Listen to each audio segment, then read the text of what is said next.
ओम नमः शिवाय सच्चिदानंदमूर्तये निष्प्रपंचाय शांताय निरालंबाय तेजसे। ओम भद्रन्नो अभिवादयमनः। ओम भद्रं कर्णेभिः शृणुयाम देवाः। भद्रं पश्येमाक्षभिर्यजत्राः। स्थिरैरङ्गैः तुष्टुवागुंसस्तनूभिः व्यशेम देवैकन्यदायुः। स्वस्ति न इन्द्रो वृद्धश्रवाः। स्वस्ति न पूषा विश्ववेदाः। स्वस्ति नस्तार्क्ष्यो अरिष्टनेमिः।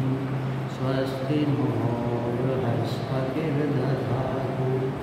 ॐ शान्ति शान्ति शान्तिः। ॐ सहनावतु सहनौ भुनक्तु सह वीर्यं करवावहै। तेजस्विनावधीतमस्तु मा विद्विषावहै। ॐ शान्ति शान्ति शान्तिः। हरिः ॐ श्रीगुरुभ्यो नमः। हरिः ॐ। पहले पाठ करेंगे 5 सूत्रों का और फिर उसको समझने का प्रयास करेंगे। मेरे साथ आप बोलना। ओम अथ कैवल्योपनिषद अथ आश्वलायनः भगवन्तं परमेष्ठिनम् उपसमेत्य उवाच। अदीहि भगवो ब्रह्मविद्यां वरिष्ठां सदा सद्भिर्सेव्यमानां निगूढां। यया चिरात् सर्वपापं व्यपोह्य परात् परं पुरुषं याति विद्वान्। तस्मै स होवाच पितामहस्य श्रद्धा भक्ति ध्यानयोगादवैः। न कर्मणा न प्रजया धनेन त्यागेनैकेयमृतत्वमानशुः।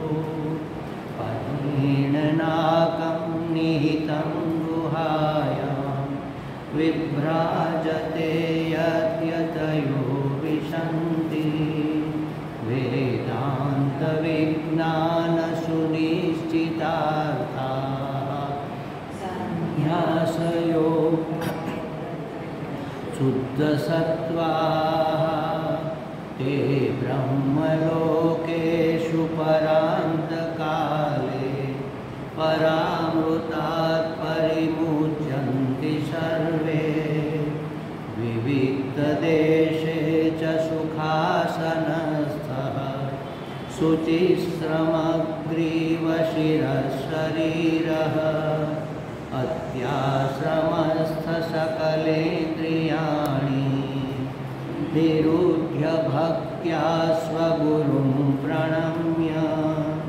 हृत्पुण्डरीकं विरजं विशुद्धं विचिन्त्य मध्ये विशदं विशोकम्। क्या कहते हैं कि ऐसा साधक भक्त जिन्होंने पराभक्ति को प्राप्त किया है, अपने अंतःकरण को शुद्ध भी किया है और अपने संशयों का निवारण भी किया है, ऐसा भक्त ब्रह्मनिष्ठ तो है लेकिन अभी ब्रह्म में उसकी पूर्ण निष्ठा नहीं हुई। विपर्य उसके जीवन में उठते रहते हैं। बार बार कोई न कोई प्रसंग हो, कोई न कोई घटना घटित हो तो अपने स्वरूप का स्मरण नहीं रहता। अहम ब्रह्मास्मि का प्रत्यय जो नित्य निरंतर रहना चाहिए वो बार बार विचलित हो जाता है, अपने देहात्म बुद्धि को धारण कर लेता है। माने ब्रह्म में पूर्ण निष्ठा नहीं, निष्ठा तो है लेकिन पूर्ण निष्ठा नहीं। देखो, निष्ठा दो प्रकार की मानी जाती है। जैसे हम कहते हैं ना कि सद्गुरु कैसा होना चाहिए, तो श्रोत्रिय ब्रह्मनिष्ठ। श्रोत्रिय माने शास्त्र को स्वयं अभ्यास किया हो और अभ्यास करवाने की उसमें कैपेसिटी, सामर्थ्य होना चाहिए, उसकी आदत होनी चाहिए। कैसे पढ़ाया जाए, कैसे उदाहरण देकर सरल बनाकर साधक जो सामने बैठा है उसको समझ में आए, उस तरह कैसे अभिव्यक्त किया जाए, उसको कहते हैं श्रोत्रिय। ब्रह्मनिष्ठ माने जिसकी ब्रह्म में निष्ठा है। उसके दो अर्थ होते हैं कि या तो उन्होंने ब्रह्म में निष्ठा प्राप्त कर ली है, माने अपरोक्ष अनुभूति हो गई है, ज्ञानी हो गया, या तो उसकी निष्ठा ब्रह्म में ही है, माने उसके सिवा और कहीं उसका कोई ध्येय नहीं। तो आप भी ब्रह्मनिष्ठ माने जा सकते हो कि हमें बस परम ब्रह्म को प्राप्त करना है और कुछ नहीं, हमारा परम लक्ष्य वही है। उसके रास्ते में जो भी चीज़ें आती है उसको हम स्वीकार करेंगे, उस रास्ते से इधर उधर की बातों को हम छोड़ देंगे, उसका नाम है वैराग्य। तो विवेक माने हमारा जो लक्ष्य है उसी को ध्यान में रखकर हमारी जीवन शैली निर्मित हो। जागते, उठते, सोते, बैठते, बस वहाँ तक पहुँचना है, हमारी गति उसी की तरफ है। बीच में जो भी पड़ा हुआ है, जो भी चीज़ वस्तु है वो हमें स्वीकार है, लेकिन हमारा ध्येय वो है। तो इसका नाम है विवेक। और वहाँ जाते हुए आजू बाजू में कुछ आकर्षित करने वाली चीज़ें होंगी, हमें अपनी ओर खींचने वाली। जैसे विषय, हमारी पूर्व की वासना कहेगी कि चलो जाते तो ठीक है लेकिन यहाँ गोलगप्पे खा लेते हैं, फिर जाएंगे। तो ये सब हमारी रुचि नहीं रहेगी। आसपास की हमको आकर्षित करने वाली चीज़ों को त्यागना, उसका नाम है वैराग्य। तो विवेक वैराग्य पूर्ण अपने ध्येय में जो दृढ़ है उसको भी निष्ठ कहेंगे, वो भी ब्रह्मनिष्ठ है। जिसने ज्ञान प्राप्त कर लिया और ब्रह्म में जिसकी निष्ठा हो गई, स्थिति हो गई, वह ब्रह्मनिष्ठ। और जिसको मात्र और मात्र ब्रह्म ही चाहिए, ऐसी जिसकी निष्ठा हो गई, ऐसा निश्चय हो गया, वह भी ब्रह्मनिष्ठ कहा जाएगा। तो ये ब्रह्मनिष्ठ तो है लेकिन अभी अपरोक्ष अनुभूति में पूर्ण निष्ठ नहीं है। विपर्य उठ आते हैं पूर्व के, चलो ठीक है, जीवन तो जीते हैं, उसी के लिए जीते हैं। आज एक बार भाई जी की पार्टी में चले जाएंगे तो क्या बिगड़ जाएगा। तो उसकी निष्ठा मतलब विवेक थोड़ा चूक गया, उसका वैराग्य ढीला पड़ गया। तो ऐसे जो व्यक्ति है उसका पुनर्जन्म तो नहीं होगा, वो इस जन्म मरण के चक्कर से तो छूट गए, लेकिन उसकी परम मुक्ति नहीं हुई। उसका क्या होगा, ब्रह्मा जी के लोक में, सत्य लोक में निवास होगा। और वहाँ जब तक ब्रह्मा रहेंगे, कल्प के अंत तक, कल्पांत तक ब्रह्मा जी के साथ मौज करेगा। वहाँ सब सुख है, सब प्रकार के सुख है। लेकिन वहाँ से भी मुक्ति कब होगी, जब ब्रह्मा जी का अंत होगा, माने कल्प का अंत होगा, ब्रह्मा जी का भी निर्वाण हो जाएगा, तो उसके साथ इसकी मुक्ति हो जाएगी। लेकिन ऐसे ही नहीं होगी, वहाँ पर भी उसको इस ज्ञान को दृढ़ करना पड़ेगा। तो इससे तो अच्छा है यहीं कर लेते हैं। तो यहाँ से जो मुक्त हो जाते हैं उसको कहते हैं सद्यो मुक्ति, तुरंत मुक्ति। यहाँ पर निष्ठ हो गए, तुरंत मुक्ति, जिसका नाम है जीवन मुक्ति। जीवन जीते हुए ही मुक्त हो गए, मरने के बाद क्या होगा किसको पता। अभी हम जानते तो क्या होगा, जीवन समझो कि आज हम जीवन मुक्त हो गए और अभी हमारा आयुष्य 20 साल बाकी है, 70 हुए, 90 तक हमारा जीवन है, तो 20 साल हम जीवन मुक्ति का आनंद ले सकते हैं। माने खाते पीते सोते बैठते उठते बस आनंद ही आनंद, आनंद ही आनंद, अखंड आनंद में हमारी अवस्थिति हो जाएगी। तो ये जीवन मुक्ति का आनंद अभी इसी वक्त इसी समय अगर हम ब्रह्म में निष्ठ हो जाए तो जो मुक्ति होती है उसका नाम है सद्यो मुक्ति, तुरंत मुक्ति। माने जीवन जीते हुए ही इसको कहते हैं जीवन मुक्ति। और अगर ये जो जीवन मुक्त हुआ वो मरने के बाद तो मुक्त होगा ही, लेकिन जो जीवन मुक्त नहीं हुआ वह ब्रह्मलोक में जाकर भी मुक्त होगा, उसका नाम है क्रम मुक्ति। ये हुआ, फिर एक क्रम और रहेगा ब्रह्मा जी का लोक, और वहाँ से क्रमशः मुक्ति होगी उसकी। ये है क्रम मुक्ति। और दूसरी क्रम मुक्ति ये भी है, समझो कि किनारे तक पहुंच गए, अभी अपरोक्षानुभूति नहीं हुई, परोक्ष ज्ञान हो गया, जीवन में शांति भी आ गई, संपूर्ण सुख नहीं आया, अभी साधना चल रही है और आयुष्य समाप्त हो गया, तो शुचिनाम श्रीमताम गेहे, बहुत पुण्यशाली और समृद्ध परिवार में संस्कारी, इस तरह के जहाँ संस्कार है धर्म के, उस संस्कार में हमारा जन्म होगा और वहाँ से क्रमशः आगे बढ़ते हुए हमारी मुक्ति होगी। तो क्रम मुक्ति दो प्रकार से होगी, खास करके ये ब्रह्मलोक में जो जाते हैं उसी को क्रम मुक्ति कहते हैं, लेकिन इस तरह से भी हम मान सकते हैं कि दूसरा जन्म होगा जो हमें, अभी तो किनारे तक पहुँचे हैं, वो हमें पार करा देगा, क्योंकि साधना जितनी भी करते हैं वो कभी व्यर्थ नहीं जाती, जितना किया है वहाँ से आगे चलना होगा। तो कहते हैं कि जो सद्यो मुक्त नहीं हुए, जो क्रम मुक्त होने वाले हैं, तो उसकी ब्रह्म में पूर्ण निष्ठा नहीं हुई। क्यों नहीं हुई? तो ब्रह्म में निष्ठा कैसे प्राप्त करें? आत्म अनुसंधान के द्वारा ब्रह्म में निष्ठा प्राप्त हो सकती है। आत्म अनुसंधान का रास्ता है निधिध्यासन। निधिध्यासन, बार बार निधिध्यासन करें। देखो, हमें कैसे पता चले कि हम ब्रह्म में निष्ठ हो गए? अभी कोई हमारा नाम लेता है, मैं कहूँ कि भाई कमलेश भाई, तो ऐसे ही देखेंगे, हाँ मेरा नाम, माने मैं कमलेश भाई हूँ, ऐसा लगेगा कि नहीं? और मैं कहूँ ज्योतिबेन, तो तुरंत लगेगा कि नहीं कि मुझे पुकार? मैं कहूँ ब्रह्म, किसको लगेगा? लगना चाहिए, ब्रह्म मेरा नाम है, मेरी बात हो रही है।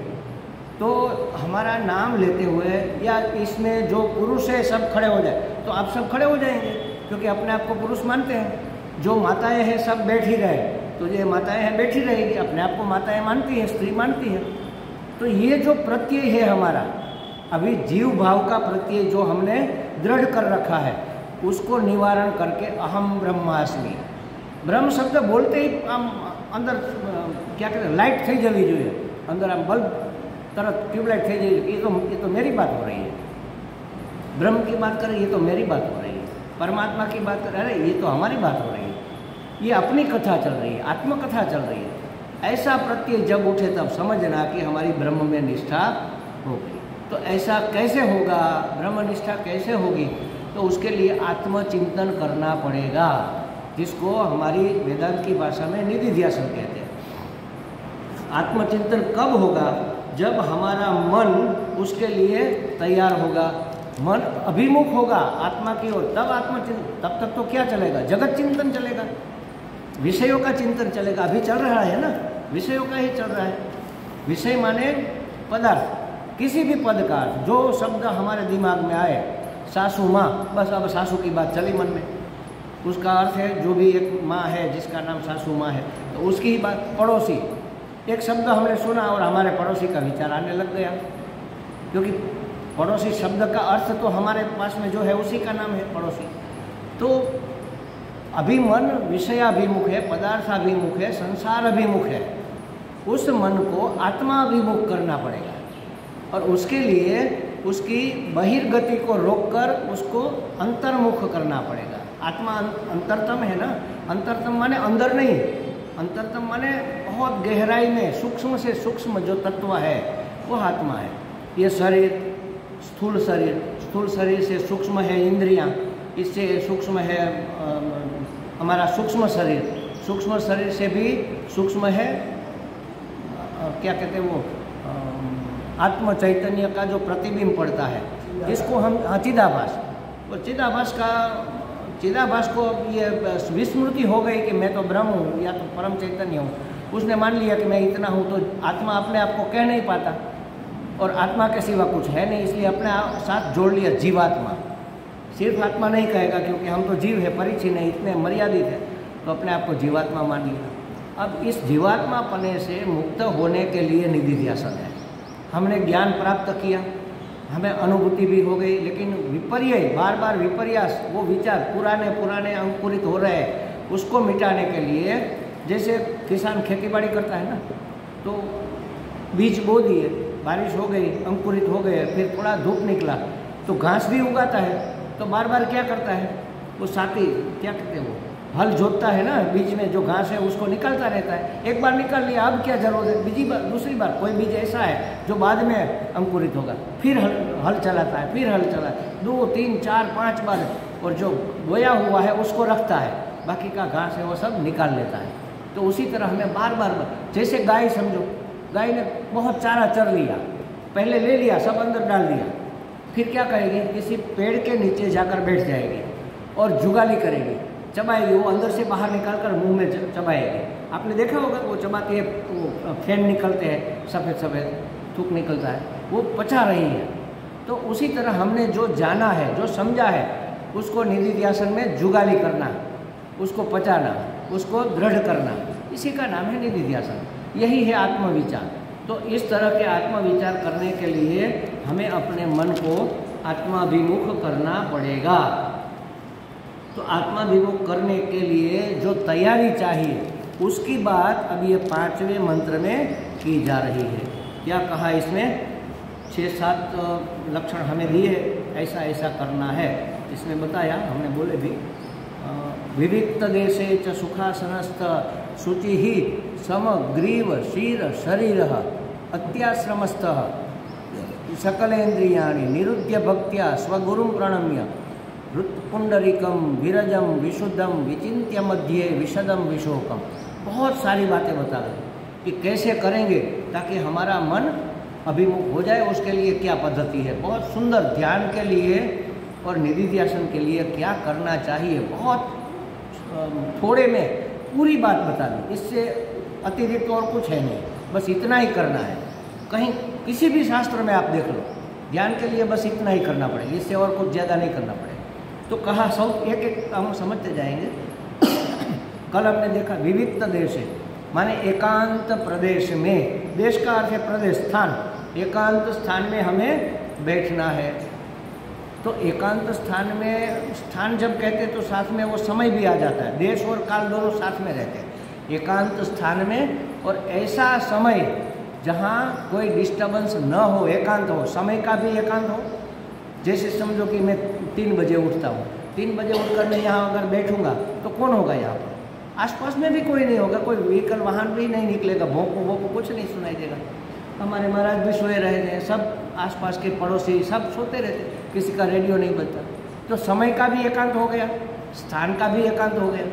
एकांत स्थान का मतलब है एकांत देश और काल दोनों हमें ले लेना चाहिए। तो ऐसा स्थान जहाँ हमें कोई विक्षेप न हो, और ऐसा समय जिस समय हमें कोई विक्षेप न हो, और यह समय ऐसा होना चाहिए जो शांत और पवित्र हो, माने कि ब्राह्म मुहूर्त समझ लो। हमने 2 समय का कल चर्चा की थी, एक सुबह में 4 से 6 बजे, एक दोपहर 3-3:30 बजे भी आप सोकर उठते हैं। ये हमारे लिए सिर्फ सौराष्ट्र के लिए, बाकी नहीं। अहमदाबाद वाले तो पूरा 8 बजे से 10 बजे से दुकान खोलते हैं, शाम तक बस धंधा करते हैं। हम तो सो जाते हैं ना दोपहर को, तो सब सोए रहते हैं। थोड़ा जल्दी उठकर 15-20 मिनट आप ध्यान कर सकते हो, बिल्कुल शांति होगी, व्हीकल भी बहुत कम निकलेंगे उस समय। तो ऐसा स्थान जो स्वभावतः पवित्र है, जहाँ किसी महात्मा का जन्म हुआ है, या तो स्वयंभू महादेव प्रकट हो गए, या कोई बहुत पुराना मंदिर है, तो ये स्वभाव से ही पवित्र है। और स्वभाव से पवित्र नहीं है तो संस्कार से पवित्र हो गया। जैसे अपने घर का एक कोना जहाँ हमने भगवान को बिठा कर रखा है, वहाँ क्या हम करते हैं? सिर्फ पूजा पाठ और दर्शन करते हैं, वहाँ और कोई काम नहीं होता। वहाँ बैठकर बहनें वो करती हैं, वो भरत गुथन करती है क्या? नहीं करती। वहाँ तो सिर्फ प्रणाम करने के लिए जाते। वहाँ बैठकर क्या बच्चे लोग लेसन होमवर्क करते हैं? नहीं करते। वो मंदिर का एक कोना हमने बार बार वहाँ पूजा अर्चना प्रणाम ध्यान कर करके उस कोने को पवित्र कर दिया। तो ये संस्कार हो गए। तो जो संस्कार से पवित्र है और जो स्वभाव से पवित्र है, ऐसा एकांत स्थान और ऐसा एकांत समय जो पवित्र हो, ब्राह्म मुहूर्त जैसा, इसको पसंद हमें करना चाहिए, जहाँ कोई विक्षेप न हो। और मन में हमें अपने लिए प्रेम होना चाहिए, वरना वहाँ बैठकर विचार तो संसार का करेंगे। अपने आप के लिए थोड़ा रुचि होनी चाहिए। और अरतिर जन संसदी, लोगों की बहुत ज़्यादा रुचि नहीं। चलो अरे ध्यान करने बैठे और याद आया कि अरे वो हमारे कलसरिया भाई क्या कर रहे होंगे अभी, अरे भाई वो जो कर रहे हैं, आप जो करने वाले हो वो तो करो। तो जन संसदी में, लोगों में हमारी बहुत रुचि ज़्यादा नहीं होनी चाहिए। कम से कम ध्यान के समय उसको छोड़े। वो कब छूटेगा? ध्यान के समय नहीं छूटेगा, पहले से छूटा हुआ है तभी छूटेगा। चलो ध्यान में हम किसी को याद नहीं करेंगे, बाकी करेंगे तो ध्यान में ध्यान आएगा ही। तो धीरे धीरे जनसंपर्क कम कर देना चाहिए। क्या आवश्यकता है अब पटलाई करवानी, આપણે કહીએ ને ગુજરાતીમાં, अब पटलाई करवानी શું જરૂરિયાત છે? हम वास्तव में हमें कहीं आना जाना पसंद ही नहीं होना चाहिए, उसकी रुचि हमारी ख़त्म हो जानी चाहिए। वो माता जी कहती थी कि भाई कितने समय से बुला रहा है, लेकिन हमें जाने का मन ही नहीं होता। क्यों? हमारी साधना में डिस्टर्ब होगा, इतना समय मेरा ये सत्संग छूट जाएगा। तो ये रुचि होनी चाहिए, ऐसा होना चाहिए। अब अपना स्वभाव धीरे धीरे इस तरह से बदलना चाहिए, तभी हम अपने लक्ष्य में निष्ठ हो सकेंगे, उसके प्रति वफादार हैं। क्योंकि ये सब है ना, ये जैसे समझो काला रंग है और एकदम लाल रंग है, ये सब रंग दूसरे रंगों को दबा देता है। हमने कुछ लिखा पीले येलो कलर से, हमने गायत्री मंत्र लिखा, ओम भूर्भुवः स्वः ओम तत्सवितुर्वरेण्यं भर्गो देवस्य धीमहि धियो यो नः प्रचोदयात्। वाह वाह, कितना सुंदर है। अब थोड़ा काला रंग उसके ऊपर छिड़क दो, दिखाई ही नहीं देता। तो कुछ रंग इतने डार्क होते हैं कि दूसरे रंगों को दबा देते हैं। ये संसार का रंग इतना डार्क है, वो अपने धर्म के, अपने अध्यात्म के रंग को दबा देता है। तो उसको छोड़ना पड़ेगा, बिना उसको छोड़े ये इतना पावरफुल नहीं होगा कि हम उसको भी दबा कर आगे निकल जाए। वो तो पूर्व के संस्कार है, रमण महर्षि जैसे वो निकल जाते हैं, लेकिन हम तो उसके अधीन है, पराधीन है। तो उसको छोड़ो, धीरे धीरे उसका संपर्क स्थूल रूप में ही छोड़ते जाओ, तभी मन से छूटेगा। पहले तो मिलना जुलना बंद कर दो, तो भी याद तो आएगा। लेकिन कहते हैं ना, शू क्या पहला નખ વેગળા, શું કે આંગળીથી નખ વેગળા એટલા વેગળા એમ। એવી રીતે કોઈને તમે મળવાનું ઓછું કરી દો ને, પછી એનો મોહ છૂટી જાય। तो मिलना जुलना छोड़, इसको कहते हैं अरतिर जन संसदी। जन संसदी में समूह में मिलने जुलने की हमें रति नहीं है, अब रुचि नहीं रही। पहले मिलना छोड़ दो, फिर रुचि अपने आप निकल जाएगी, तभी आप मन को एकाग्र करके ध्यान कर सकोगे। एकांत स्थान भी है, पवित्र समय भी है, लेकिन विचार तो हमें वही आते हैं, ऑफिस वाले, सगे संबंधी वाले, फला की शादी में कितना मज़ा आएगा। जैसे हम ध्यान करने बैठते हैं, पहले वो ध्यान होता है क्या, सगुण साकार का।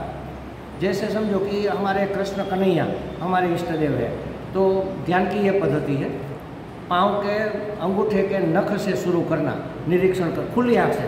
हाँ, ऐसा पाँव है, इस पाँव के ऊपर ये उसकी पायल है, पायल के ऊपर उसकी धोती की वो किनारी सुंदर दिख रही है, पीताम्बर धोती पहनी हुई है, उसका पीताम्बर लटक रहा है, कमर पर करघनी है।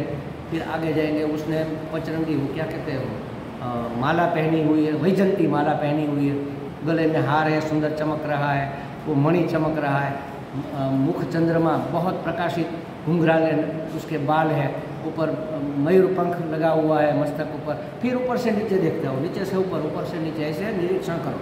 फिर धीरे धीरे आँख बंद कर लो, तो आँख बंद करके भी वही देखो, वही दिखता है। अब आँख बंद करके शुरू किया कि मेरे लाला के तो ऐसे पाँव है, नीचे उसका तला लाल लाल है, ऊपर श्याम श्याम है, उसके ऊपर पायल पहनी है, उसके ऊपर उसकी धोती की वो जो सोनेरी गोल्डन बॉर्डर दिख रही है, और उसका पल्लू लटक रहा है, पीताम्बर का पल्लू लटक रहा है। अरे वो पड़ोसी पीताम्बर भाई कुछ नाराज लगते हैं, पता नहीं कितने दिनों से पीताम्बर भाई से कुछ बात नहीं हुई। कहाँ कृष्ण का पीताम्बर और कहाँ पड़ोसी पीताम्बर भाई, समझ में आई बात? वो पकड़ लेगा और कहाँ से कहाँ तक जाएगा। हाँ, उसके बेटे को मैम ने कहा था कि ऑस्ट्रेलिया क्यों भेजा, अमेरिका भेजना चाहिए, तो वो नाराज हो गए।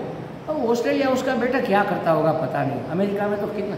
और अभी देखो ये जो ट्रंप आया ना, उसने कितने नियम बदल दिए, कितना परेशान कर रहा है। ट्रंप की वहाँ पहुँच गया, अब कृष्ण अपने धरे के धरे रह गए। ये मन की चाल है, कब छूटेगी? अरतिर जन संसदी। पहले स्थूल रूप में पीताम्बर को छोड़ो, पीताम्बर भाई को भी छोड़ो, धीरे धीरे थोड़े दिन हो जाएंगे, फिर पीताम्बर भाई याद नहीं आएंगे। मैं आपको सही बताता हूँ, मैं स्कूल में प्रिंसिपल था, हमारे यहाँ 27 या 32 लोगों का स्टाफ था, उसमें 23 या 26 टीचर थे। बहुत अच्छी टीचर भी थी और बहुत अच्छे टीचर भी थे जो मेरे बहुत प्रिय थे। आज उसको याद करता हूँ, उसका नाम भी याद नहीं आ रहा, उसका फेस भी याद नहीं आ रहा।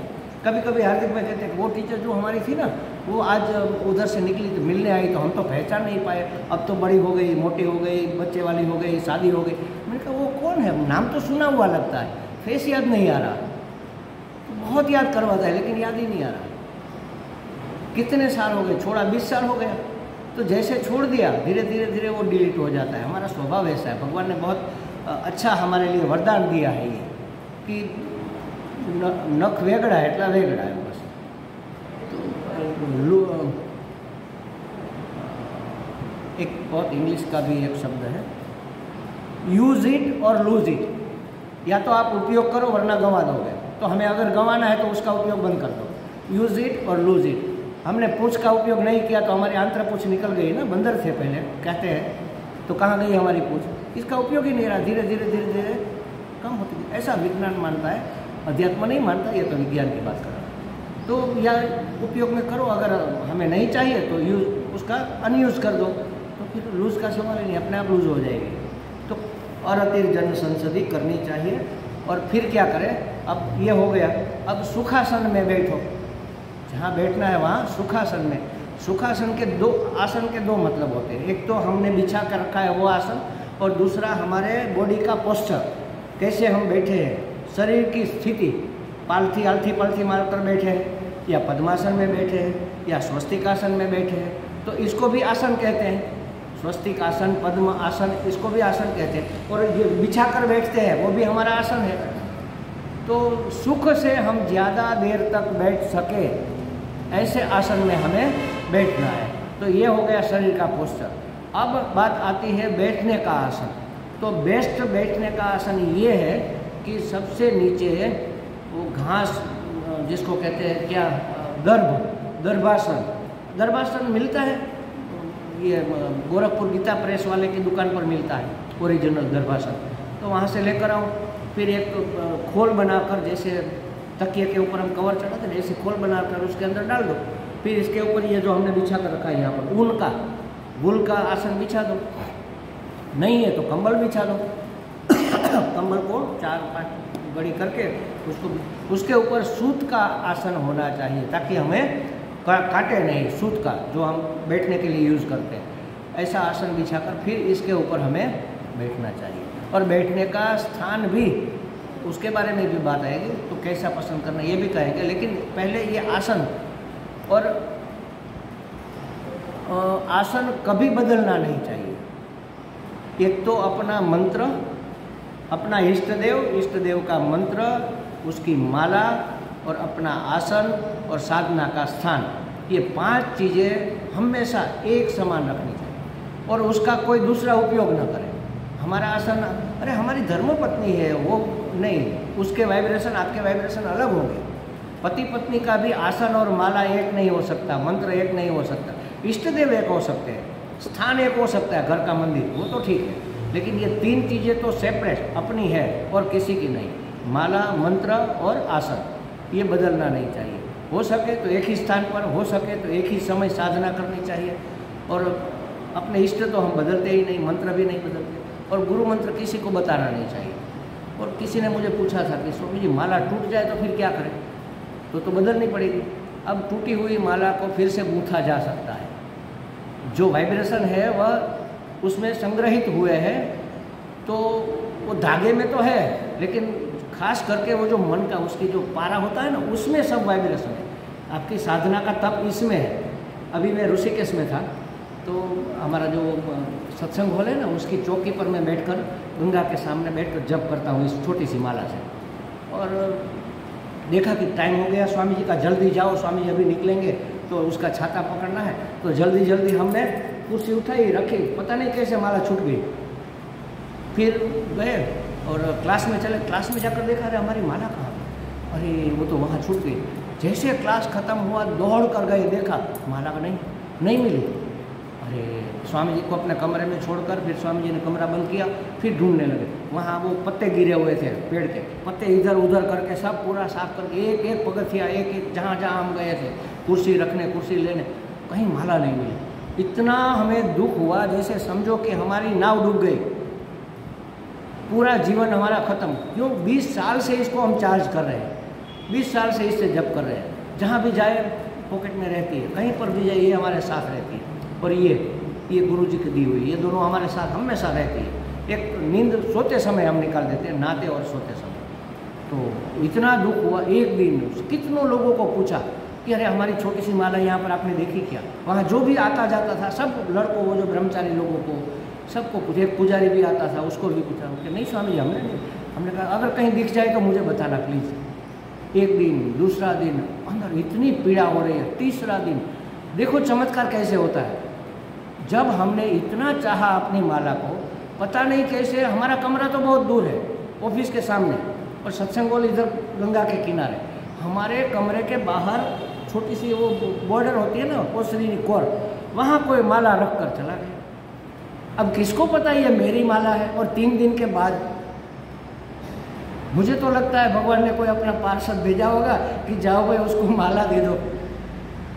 तो ऐसा होता है महाराज, ये चमत्कार कह लो जो भी कह लो, तो ये माला नहीं बदलनी चाहिए। इसकी ऊर्जा हमें एकाग्र होने में, ब्रह्म चिंतन करने में बहुत सहायभूत होती है। तो इस तरह से सुखासन में, और लंबा इस सुखासन में इसलिए बैठना है कि हम आधा घंटा पौना घंटा बैठे तो शरीर हमें याद नहीं आए।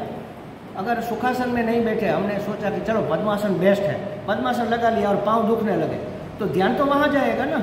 कमर दुखने लगे, ऐसे ऐसे करते करते राम राम करते रह गए, तो ध्यान तो यहाँ रहेगा कमर में नहीं। अच्छे से आप सुख से लंबे समय किस स्थिति में बैठ सकते हो? कुर्सी पर बैठ सकते हो तो कुर्सी पर बैठो। शरीर भूल जाना है हमें जब करते समय, ध्यान करते समय और ये निधिध्यासन करते समय हमें अपना शरीर बीच बीच में परेशान न करे, उसके लिए सुखासन में बैठना है। सुखद स्थिति जो है, पालथी मारकर जैसे बहन बैठी, मैं वैसे बैठता हूँ कुर्सी पर जहाँ बैठता हूँ। सुबह स्वामी जी जो निधिध्यासन करवाते हैं, मेरे पाँव में थोड़ा प्रॉब्लम है तो ऐसे पालथी, कुर्सी के ऊपर पालथी मारकर बैठता हूँ, बस बहुत अच्छे से ध्यान होता है। वैसे हम 1 घंटा बैठ सकते हैं, लेकिन और किसी स्थिति में 10 मिनट से ज़्यादा नहीं बैठ सकते, पाँव दुखने लगते हैं, ये घुटना। तो हमारा शरीर हमें परेशान न करे, ऐसी स्थिति में बैठने का नाम है सुखासन। और ये आसन इसलिए बिछाना है, 3 लेयर हमने की ना, ताकि ज़मीन में जो भेज है ना वो अंदर न आ जाए। अगर ये नीचे भीना भीना लगने लगेगा तो ध्यान वहाँ जाएगा। अगर गीली ज़मीन में हम बैठ गए, ठंडी ज़मीन में बैठ गए, विंटर में वहाँ तो बहुत ठंडी होती है ऋषिकेश में, अगर नीचे बैठ गए, चलो बैठ गए, तो बहुत ठंडा लगेगा और ध्यान तो वहीं पर जाएगा और शून्य हो जाएगा। ये खाली खाली चढ़ी जाए प्रकार ये ऐसा हो जाएगा, तो ध्यान नहीं होगा। और दूसरी बात, ध्यान से, जप से, एकाग्रता से हमारे शरीर में एक ऊर्जा पैदा होती है, वो ज़मीन अपने अंदर खींच लेती है। न्यूट्रल, हम इलेक्ट्रिक का न्यूट्रल डालते हैं ज़मीन में, वो ज़मीन खींच लेती है। तो बीच में जो अवाहक पदार्थ है उसको रखना होता है। तो ये घास और ये वुल है ना, वुल, वो अवाहक है। फ्रिज में आपने देखा नहीं होगा कभी, कभी कोई टूटा हुआ फ्रिज देखना, तो अंदर वुल भरा हुआ होता है, 2 ऐसे पड़ होते हैं, उसके बीच में